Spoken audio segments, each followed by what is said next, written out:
Patuloy na bumababa ang water level sa Angat Dam sa kabila ng sunod-sunod na pag-ulan na dulot ng Bagyong Inday at Habagat.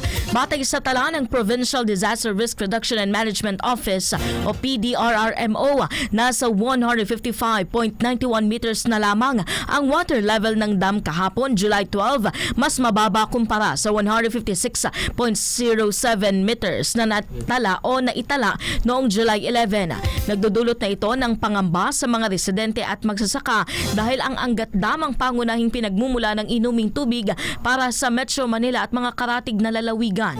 Gayon din ang patubig sa tinatayang 25,000 ektarya na mga palayan sa Bulacan at Pampanga. Nanawagan si Bulacan Governor Daniel Fernando sa publiko na maging responsable sa paggamit ng tubig at agad po na ipaayos sa mga tumutulong gripo para maiwasan ang pag-aaksaya. Samantala, binawasan na ng National Water Resources Board o NWRB ang alokasyon ng tubig para sa Metro Manila, habang pansamantalang sinuspende ang supply ng irigasyon sa mga palayan sa gitnang Luzon bilang hakbang para mapanatili ang natitirang imbak ng tubig sa Angat Dam.